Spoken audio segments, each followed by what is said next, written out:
Une très grande satisfaction de ces 2 jours passés à Marie-Galante. Nous avons eu à peu près 12 ou 13 séquences l'aéroport où nous avons pu faire en sorte qu'il y ait à nouveau des lignes régulières. Le collège unique, la pose de la première pierre pour le SDIS avec cette satisfaction, cette communion de tous les acteurs. Également nos interventions sur les différentes routes à Saint-Louis hier et aujourd'hui Cap-Esther. Nous avons projeté ce que nous allons faire sur le port de Cap-Esther, mais sur la route principale, et les travaux seront terminés dès le 30 juin.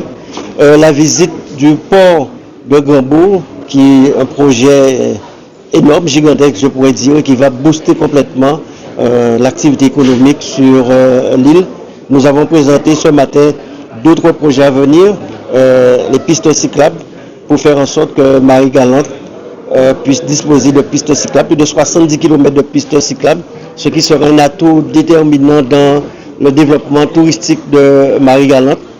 La maison de la culture à Marie-Galante, avec un programme très vaste, effectivement des ateliers, un espace de création, un espace de diffusion concernant la salle, une sorte de salle permettant d'accueillir des concerts, mais au-delà des concerts, permettant d'accueillir d'autres activités.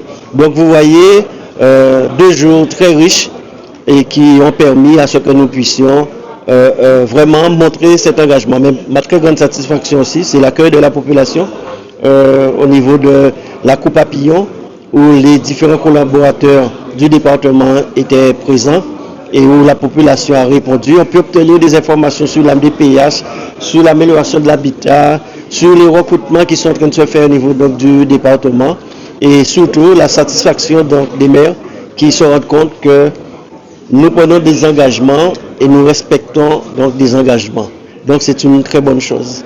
Et je suis un président satisfait, et aussi la présence donc, des autres élus qui étaient présents, puisque hier nous avons une séquence de bilan où dans le cadre de ce bilan, nous avons pu échanger, chacun pu dire quelles sont les politiques publiques que nous mettons en place, mais également au-delà des politiques publiques, cet échange que nous avons eu avec la population, où chacun a apporté donc, des réponses, des clarifications, des demandes d'informations sur le foncier, sur l'habitat, puisqu'il n'y avait pas donc, de questions taboues. Le problème de l'eau en Guadeloupe, qui est un problème crucial, d'ailleurs, ce que nous voulons, c'est indépendamment du sujet de la grève. C'est que nous puissions régler définitivement ces problèmes et que nous n'ayons pas tous les 6 mois, tous les 3 mois une grève avec toutes les conséquences. Parce que depuis 2 ans, il y a des efforts, des avancées qui ont été réalisées pour l'eau. Mais ce que nous constatons, c'est que quand il y a des grèves, quand il y a des blocages, des sabotages, la population n'a pas cette perception que les choses s'améliorent.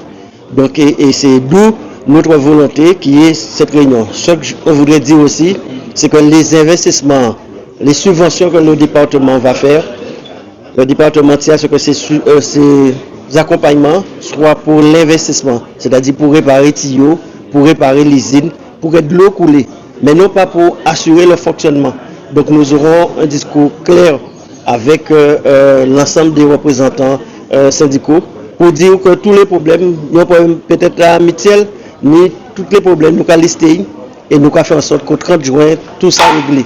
De manière à ce que personne ne puisse comprendre qu'après qu'il puisse y avoir une grève ou pas. Et pendant cette période, comme ils vont se voir régulièrement pour mettre à jour tous ces éléments, il leur appartiendra de se voir et éviter qu'il puisse y avoir toutes ces grèves pénalisantes. Puisqu'il faut se dire, quand il y a une grève, quand quelqu'un reste 15 jours, 2 semaines sans eau, quand quelqu'un doit se faire dialyser, il ne peut pas être dialysé, quand ou l'hôpital qui panie de l'eau, quand quelqu'un sait son gagne-pain, c'est la restauration, et qu'il doit obliger de fermer son restaurant parce qu'il n'y a pas d'eau. Donc vous comprenez la quantité de métiers, la quantité de personnes qui souffrent, parce que d'une certaine manière, quand il y a une grève comme ça, c'est tous les acteurs qui sont pris en otage. Et nous, en tout cas moi personnellement, ce que je souhaite, c'est qu'on puisse arrêter cette démarche et que si un problème d'eau, c'est peut-être pas un problème technique, mais non pas Guadeloupéens, nous-mêmes, qu'a fait que d'autres Guadeloupéens panient de l'eau.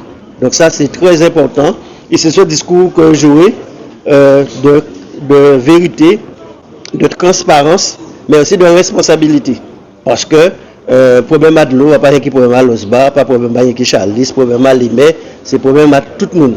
Donc moi, mon rôle, c'est de faire en sorte que les investissements se fassent, que tu répares, tout ça réparé, mais aussi chaque monde là doit être respecté, travailler et utile de travailler.